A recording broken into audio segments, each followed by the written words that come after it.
Students, आज हम सबसे पहले हम ऑर्गेनिक केमिस्ट्री के बारे में पढ़ेंगे। जो ऑर्गेनिक केमिस्ट्री की कुछ बेसिक टर्म्स होती हैं उसके बारे में पढ़ेंगे। फिर हम धीरे धीरे अपनी ऑर्गेनिक केमिस्ट्री को स्टार्ट करेंगे। नोमेनक्लेचर के बारे में पढ़ेंगे, हाइड्रोकार्बन क्या होते हैं और क्या कहते हैं, एल्डिहाइड, कीटोन, सब के बारे में हम धीरे धीरे पढ़ेंगे। कौन सा ग्रुप क्या होता है। सबसे पहले हमें आईयूपीएसी के बारे में पढ़ना पड़ेगा क्योंकि नेमिंग करना सबसे ज़्यादा ज़रूरी होता है। उससे पहले हमें नॉर्मली अगर बेसिक टर्म है उसके बारे में हमें सबसे पहले पढ़ना है। अब जो हमारी ऑर्गेनिक केमिस्ट्री की जो बेसिक टर्म्स होती हैं, अगर हम इसके बारे में पढ़ें तो ये जो टर्म्स होती हैं इसके अंदर सबसे पहले हमारे हाइड्रोकार्बन आते हैं।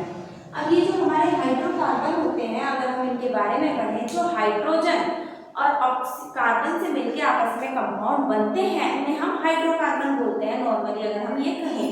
अब जैसे कि हमारा क्या है, CH4 है जिसे हम मीथेन बोलते हैं। ये आईयूपीएसी हम अभी सीखेंगे थोड़े टाइम में। जो CH4 है इसमें कार्बन और हाइड्रोजन के बीच में आपस में बॉन्डिंग हुई, उससे वो कंपाउंड बना, तो ये क्या है, हाइड्रोकार्बन है। ऐसे ही C2H6, C6H6, ये सब जो भी है ये सब क्या है, हाइड्रोकार्बन है क्योंकि इसमें हाइड्रोजन और कार्बन के बीच में बॉन्डिंग हो रही है। सबसे पहले हमें क्या करना है, हाइड्रोकार्बन क्या होता है, हाइड्रोजन और कार्बन से मिलकर जो चीज बनती है उसे हम हाइड्रोकार्बन बोलते हैं। नंबर 2 पे हमें ऑर्गेनिक कंपाउंड के बारे में पढ़ना है। अब जो हमारे ऑर्गेनिक कंपाउंड होते हैं, नंबर 2 पे हमें क्या पढ़ना है, ऑर्गेनिक कंपाउंड क्या होते हैं। अब जो हमारे ऑर्गेनिक कंपाउंड होते हैं इसके अंदर हमें क्या पढ़ना है, वाइटल फोर्स थ्योरी होती है। जो वाइटल फोर्स थ्योरी होती है वो बायोजेनेसिस होती है, बायोजेनेसिस के लिए जरूरी होती है। और नंबर 2 हमने एक मोलर सिंथेसिस होता है। मोलर सिंथेसिस में हमने क्या लिया था, अमोनियम साइनेट लिया था, जिसकी रिएक्शन करने से NH4CHO, अमोनियम साइनेट की रिएक्शन जब हमने करने के बाद हमारा क्या बना, NH2CONO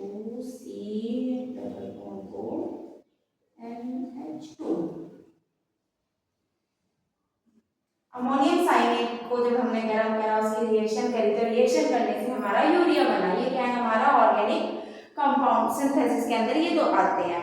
अब इसके बाद नंबर 3 पे हमें इसका नंबर 1 हाइड्रोकार्बन, नंबर 2 हमारा क्या आएगा, ऑर्गेनिक कंपाउंड, नंबर 3 आएगा कैटाइनेशन। जो हमारे नंबर 2 नंबर 3 क्या होता है, कैटाइनेशन। अब जो कैटाइनेशन होता है, जैसे कैटाइन एनायन नहीं है, कैटाइनेशन का मतलब क्या होता है, कार्बन के पास, पूरी ऑर्गेनिक केमिस्ट्री में कार्बन ही देखने को मिलता है, कार्बन के पास ऐसी टेंडेंसी होती है कि कार्बन अपने जैसे कार्बन से मिलके क्या कर सकता है, एक लंबी सी चेन को बना सकता है।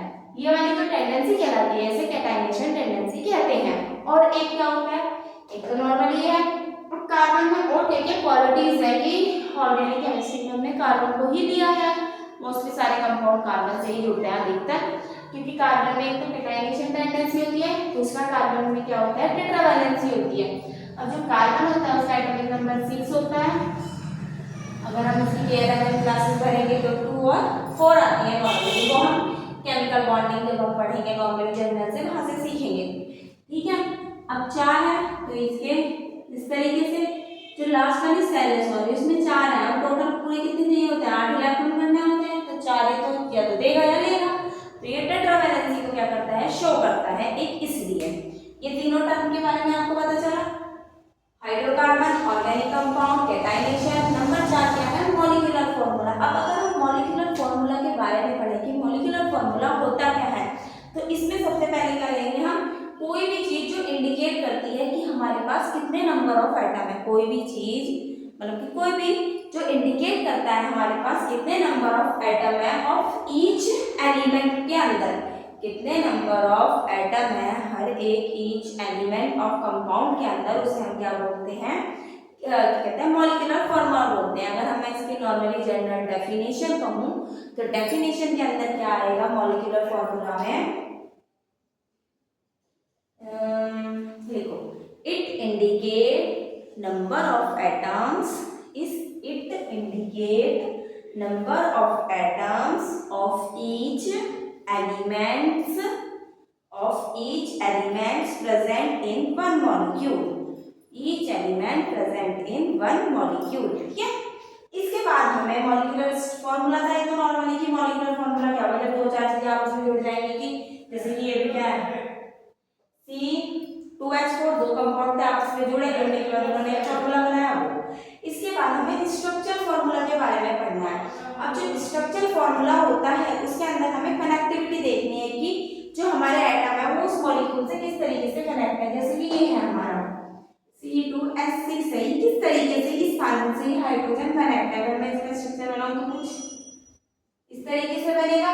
ये जो हमारा स्ट्रक्चर है ये हमारा क्या कहलाएगा, स्ट्रक्चर फॉर्मूला कहलाएगा। अब ये स्ट्रक्चर हमारा ऐसे भी बन सकता है, ये तो नॉर्मल है। अब इसका एक कंडेंस स्ट्रक्चर भी बन सकता है। कंडेंस स्ट्रक्चर इसका ये है, ये इसकी एक्सपेंड फॉर्म है। और एक इसकी क्या होती है, बॉन्ड लाइन फॉर्मेशन होती है। जो बॉन्ड लाइन फॉर्मेशन होती है, जो हमारा डॉट होता है वो एक कार्बन को दिखाया जाता है, इस तरह कर देते हैं तो ये दो कार्बन के बारे में बताता है। मतलब एक घेरा बॉन्डिंग पूरी है। जैसे कि ले लिया हमने C5H12, ठीक है, 1 2 3 4 5, ये तो इसकी कंडेंस फॉर्म, ये इसकी एक्सपेंड फॉर्म। अब इसका अगर हम बॉन्ड लाइन स्ट्रक्चर बनाए तो 5 कार्बन है, 1 2 3 4 5।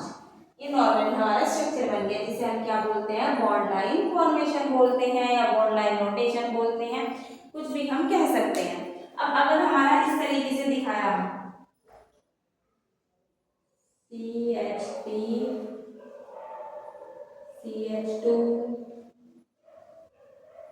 यहाँ पे CH है, ठीक है, ये CH2 जुड़ा हुआ है इससे, फिर यहाँ पे CH3। अगर हम इसको लिखें तो लिखा ये किस तरीके से जाएगा, CH3।